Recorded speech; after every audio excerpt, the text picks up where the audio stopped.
Halo teman-teman semuanya, banyak dari kalian yang bertanya-tanya mengenai penjualan, pengadaan suatu barang, dan produksi yang efisien. Nah, pada kesempatan kali ini, saya akan menjelaskan bagaimana sebuah pelanggan itu memesan suatu barang. Oke, mungkin kita langsung aja. Sahabat, ada yang telepon. Halo? Oh iya, apakah ini dengan Neil dari perusahaan Global Bike ya? Halo? Iya, saya Niel dari Global Beach. Ada yang bisa saya bantu?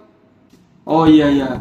Perkenalkan saya Davin dari perusahaan The Bike Zone.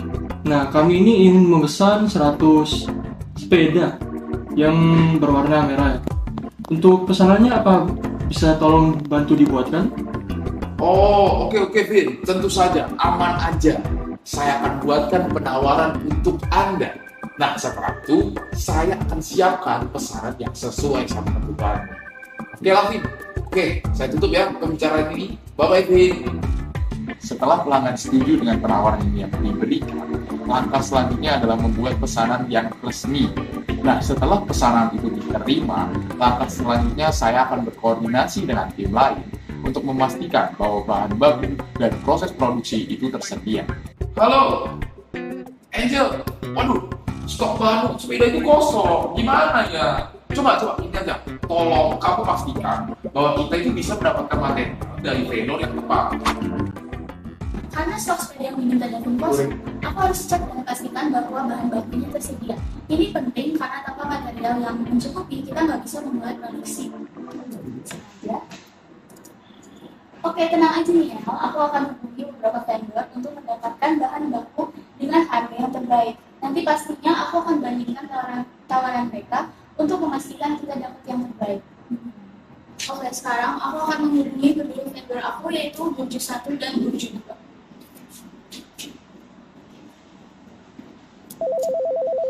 Halo, Burju 1, saya Angel dari Global Bike Inc. Oh iya, Jadi kami butuh bahan baku untuk sepeda. Bisa tolong kirimkan penawaran harga terbaik untuk kami? oke, akan kami kirimkan pilihan harga terbaik segera. Oke, makasih. Oke, sekarang setelah menghubungi Burju 1, saya akan menghubungi Burju 2. Halo, dengan Burju 2, saya Angel dari Global Bike Inc. Halo, terima kasih telah menghubungi perusahaan kami. Kami butuh bahan baku untuk sepeda. Bisa tolong berikan penawaran harga terbaik untuk kami? Kami dari perusahaan Ideal Supply, kami tentunya memberikan pilihan harga terbaik untuk kalian. Oke, jadi sekarang kita bedakan penawaran harga kita dari kedua vendor tersebut.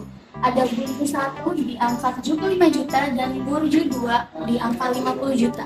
Karena keduanya menghasilkan bahan baku yang sama dan kita pilih yang lebih menguntungkan itu yang Burju 2 50 juta. Jadi kita langsung mencet aja.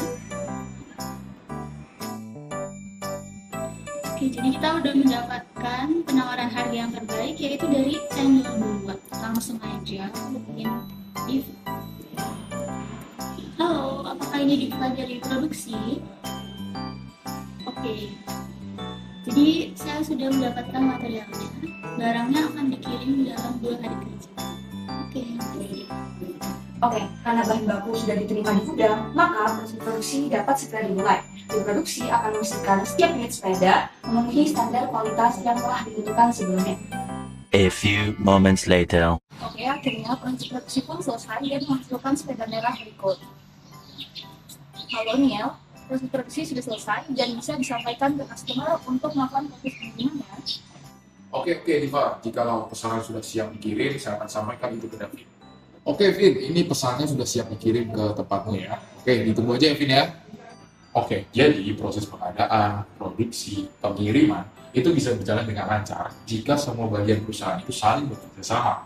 Dari sales yang pemesanan, material manajemen yang memastikan bahwa bahan tersedia, hingga tim produksi yang mengolah bahan baku menjadi bahan. Jadi, semuanya itu saling terkait. Dari pengalaman ini, kita bisa belajar bahwa setiap bagian dari perusahaan memiliki peran yang penting. Kerjasama antara tim sales, material manajemen, dan juga produksi membuat setiap proses dalam perusahaan dapat berjalan dengan efisien dan tepat waktu. Jika ada satu bagian yang terkendala, maka dapat mempengaruhi keseluruhan proses. Ingat teman-teman, kunci sukses bisnis adalah koordinasi yang baik antar tim.